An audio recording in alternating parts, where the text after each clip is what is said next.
আসসালামু আলাইকুম।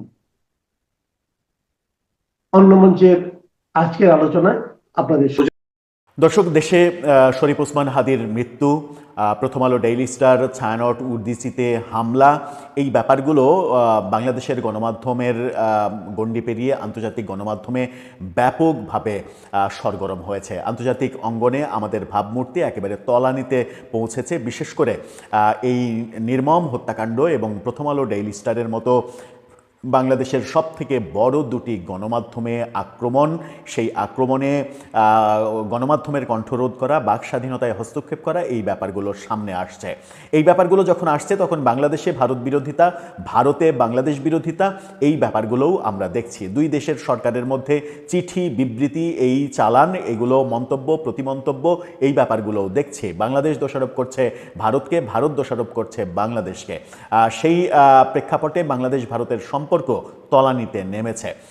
একদিন আগেই আমরা যখন দেখেছি বাংলাদেশের আদালত থেকে একটা নির্দেশ জারি করা হয়েছে, শেখ হাসিনা, ওবায়দুল কাদের সহ বেশ কয়েকজনের দেশ ত্যাগে নিষেধাজ্ঞা, যেটা নিয়ে ব্যাপক হাস্যরসের সৃষ্টি হয়েছিল।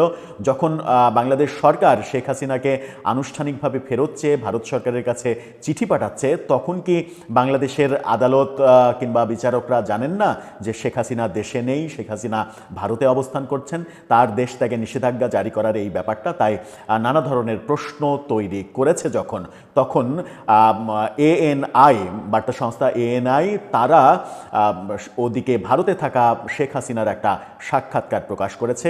এএনআইকে উদ্ধৃত করে জার্মান গণমাধ্যম ডয়েচে ভেলে এবং ইন্ডিয়ার গণমাধ্যম ইন্ডিয়ান এক্সপ্রেস যে তথ্য দিচ্ছে, সেই তথ্যটা খুব একটা সুবিধাজনক না।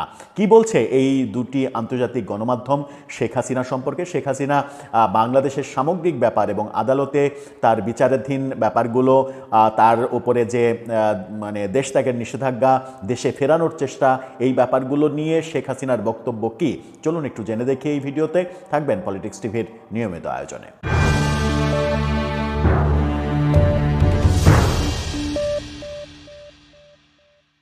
দর্শক, বলছিলাম ভারতে অবস্থানরত সাবেক প্রধানমন্ত্রী, পলাতক প্রধানমন্ত্রী শেখ হাসিনার কথা।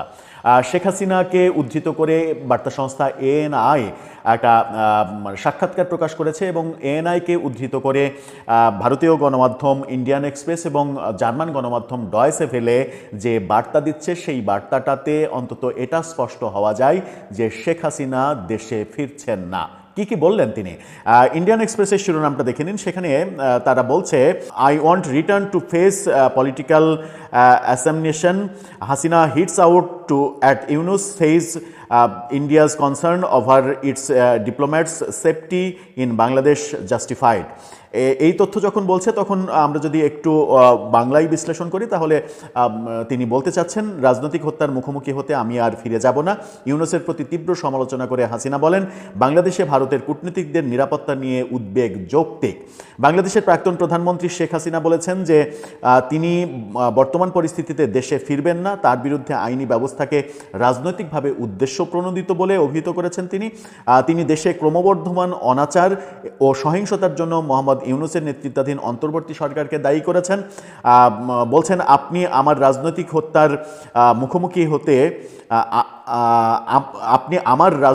মুখোমুখি হতে আমার প্রত্যর্পণ দাবি করতে পারবেন না। এএনআইকে দেওয়া সাক্ষাৎকারে শেখ হাসিনা এটা বলেছেন। তিনি আরও বলেছেন যে তিনি কেবল তখনই ফিরে আসবেন যখন বাংলাদেশে একটি বৈধ সরকার এবং একটি স্বাধীন বিচার বিভাগ থাকবে। তার মানে তিনি বলতে চাচ্ছেন যে বাংলাদেশে এই মুহূর্তে কোনো বৈধ সরকার নেই এবং স্বাধীন বিচার ব্যবস্থা নেই। এই কথা কেন তিনি বলছেন, বাংলাদেশের বর্তমান সরকারকে কেন তিনি অবৈধ বলছেন, সেই যুক্তিটা হয়তো তার কাছেই রয়েছে। ভারতীয় গণমাধ্যম ইন্ডিয়ান এক্সপ্রেস যখন ওইটা বলছে, তখন জার্মান গণমাধ্যম ডয়েচে ভেলে কি বলছে দেখে নিন। সেখানে বলা হচ্ছে, বাংলাদেশের সহিংসতার দায় ইউনুসের, দাবি শেখ হাসিনার। বার্তা সংস্থা এএনআইকে দেওয়া এক সাক্ষাৎকারে শেখ হাসিনার অভিযোগ, ইউনুস সরকার ভারতের বিরুদ্ধে প্রতিকূল বিবৃতি দিচ্ছে এবং ধর্মীয় সংখ্যালঘুদের রক্ষা করতে পারছে না। হাসিনা বলেছেন, ভারতের সঙ্গে বাংলাদেশের সম্পর্ক যে খারাপ হয়েছে তার পুরো দায় ইউনুসের। তার তার সরকার ভারতের বিরুদ্ধে শত্রুতাপূর্ণ বিবৃতি দিয়েছে, ধর্মীয় সংখ্যালঘুদের রক্ষা করতে পারেনি, কট্টরপন্থীদের কথায় পররাষ্ট্রনীতি ঠিক করা হচ্ছে, তারপর টেনশন বাড়লে তিনি অবাক হচ্ছেন। ভারত সবসময় বাংলাদেশের পাশে থেকেছে এবং দশকের পর দশক ধরে তারা বাংলাদেশের বন্ধু। আমি নিশ্চিত যখন বৈধ সরকার হবে তখন দুই দেশের মধ্যে সম্পর্ক স্বাভাবিক হবে। আমরা গত 15 বছরের বেশি সময় ধরে এই নীতি নিয়েই চলেছে। শেখ হাসিনা বলেছেন, এখন যে শত্রুতাপূর্ণ অবস্থা তৈরি হয়েছে তা কট্টরপন্থীরা করেছে আর তাদের সমর্থন করছে ইউনূস সরকার। এই কট্টরপন্থী শক্তি ভারতীয় দূতাবাসে মিছিল করে গেছে, সংবাদপত্রের প্রতি আক্রমণ করেছে, ধর্মীয় সংখ্যালঘুদের আক্রমণ করেছে এবং তারাই আমাকে ও আমার পরিবারকে দেশ ছাড়তে বাধ্য করেছে। অর্থাৎ তিনি দেশ ছাড়তে বাধ্য হয়েছেন, এই কথাটা প্রথমবারের মতো তিনি স্বীকার করলেন। তিনি বলছেন যে ইউনূস এদেরকে ক্ষমতায় বসিয়েছে এবং শাস্তিপ্রাপ্ত সন্ত্রাসীদের জেল থেকে ছেড়েছে। আমি দুঃখের সঙ্গে বলতে বাধ্য হচ্ছি, ভারতীয়দের নিয়ে ভারত সরকারের উদ্বেগ স্বাভাবিক। ভারতীয়দের নিয়ে ভারত সরকারের উদ্বেগ, অর্থাৎ বাংলাদেশে অবস্থানরত ভারতীয়দের নিয়ে যে উদ্বেগ সেটা স্বাভাবিক। দায়িত্বশীল সরকার দূতাবাসগুলিকে রক্ষা করে, যারা এগুলোর ক্ষতি করার চেষ্টা করে তাদের বিরুদ্ধে ব্যবস্থা নেয়। ওসমান হাদির মৃত্যু সম্পর্কেও কথা বলেছেন তিনি। ওসমান হাদির মৃত্যু নিয়ে শেখ হাসিনা বলেছেন, প্রধান উপদেষ্টা মোহাম্মদ ইউনূসের নেতৃত্বে যে বিশৃঙ্খলা সৃষ্টি হয়েছে এটা তারই ফলেই হয়েছে। অর্থাৎ প্রফেসর ইউনূসের সরকারকে তিনি দায়ী করছেন এই ব্যাপারে। যদিও প্রফেসর ইউনূসের সরকার সহ বাংলাদেশের অধিকাংশ মানুষ দায়ী করছে শেখ হাসিনার দলকে, আওয়ামী লীগকে, যে এটা আওয়ামী লীগের লোকজন করেছে। কারণ এর সঙ্গে, হত্যাকাণ্ডের সঙ্গে যার জড়িত থাকার কথা বলা হচ্ছে তিনি সাবেক ছাত্রলীগের নেতা, এই কথাটাও সামনে চলে আসছে। সংখ্যালঘুদের বিরুদ্ধে অত্যাচার ও হত্যা নিয়ে হাসিনার মত হলো, সহিংসতা এখন অন্তর্বর্তী সরকারের আমলে নিয়মে পরিণত হয়েছে। সরকার হয় এই সহিংসতার বিষয়টি অস্বীকার করে অথবা তাদের কাছে এটা থামাবার কোনো ক্ষমতা নেই। এ ধরনের ঘটনা প্রতিবেশী দেশের সঙ্গে বাংলাদেশের সম্পর্ককে অস্থির করে তুলেছে। যখন সীমান্তে ন্যূনতম শৃঙ্খলা বজায় রাখতে পারে না তখন আন্তর্জাতিক ক্ষেত্রে তোমার বিশ্বাসযোগ্যতা ভেঙে পড়ে। এটাই ইউনূস সরকারের সঙ্গে হয়েছে। অর্থাৎ তিনি এএনআইকে যে সাক্ষাৎকার দিয়েছেন এবং বলা হচ্ছে যে ইমেলে এই সাক্ষাৎকার দিয়েছেন, ইমেলে দেওয়া এই সাক্ষাৎকার আবারও তিনি সাক্ষাৎকার দিতে শুরু করলেন মনে হচ্ছে। এই সাক্ষাৎকারে তিনি ওসমান হাদির মৃত্যুর জন্য বর্তমান সরকারকে দায়ী করছেন, ভারত বিরোধী যে ব্যাপারগুলো তৈরি হচ্ছে সেখানে সরকারকে দায়ী করছেন এবং সবথেকে গুরুত্বপূর্ণ ইনফরমেশন যেটা, সেটা হচ্ছে যে তিনি বিচারের মুখোমুখি হতে দেশে ফিরে আসবেন না। অর্থাৎ শেখ হাসিনা দেশে ফিরছেন না ততদিন পর্যন্ত, যতদিন পর্যন্ত না তিনি নিজেকে নিরাপদ ভাবতে পারছেন। তার মানে শেখ হাসিনার দেশে ফেরা প্রফেসর ইউনূসের সরকারের আমলে তো হচ্ছেই না, পরবর্তী সরকার কারা আসে, কিভাবে সরকার হয় সেটার উপরে হয়তো নির্ভর করবে সব কিছু।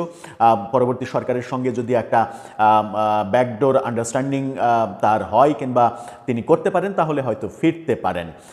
তবে কয়েকদিন আগে ভারতের পররাষ্ট্রমন্ত্রী অর্থাৎ বিদেশমন্ত্রী যে কথা বলেছিলেন, শেখ হাসিনা সম্পর্কে যে মন্তব্য করেছিলেন যে তার ভারতে থাকা না থাকা, ফিরে যাওয়া এটা সম্পূর্ণ তার স্বাধীনতা, তার সিদ্ধান্ত, সেই ঘোষণাটা ভারত সরকারের পক্ষ থেকে যখন দেয়া হলো তখন প্রথমবারের মতো শেখ হাসিনার এই মন্তব্য আমরা শুনতে পেলাম যে তিনি ফিরতে চাইছেন না দেশে। শেখ হাসিনা যদি দেশে ফিরতে নাই চান তাহলে আওয়ামী লীগের কী হবে, আওয়ামী লীগের নেতৃত্বের কী হবে? আওয়ামী লীগ কি এভাবেই কার্যক্রম নিষিদ্ধ, নিবন্ধন স্থগিত এভাবেই থাকবে? এভাবেই থাকতে চায় তারা অনন্তকাল, নাকি তারা রাজনীতির পরিবেশে, রাজনীতির মাঠে ফিরে আসতে চায়? ফিরে আসতে চাইলে তাদের তো নেতৃত্বের প্রয়োজন। কে দেবে সেই নেতৃত্ব? শেখ হাসিনাকে বাদ দিয়ে কি নেতৃত্বর প্ল্যান করবে আওয়ামী লীগ? কি ভাবছে দলটি? কিংবা তাদের ফেরার আদৌ কোনো পথ আছে কি না বর্তমান বাস্তবতায়, সেটাও একটা গুরুত্বপূর্ণ ব্যাপার। দর্শক, আপনার মনে হয় কি? আপনার মতামত জানিয়ে এ ব্যাপারে লিখতে পারেন আমাদের কমেন্ট।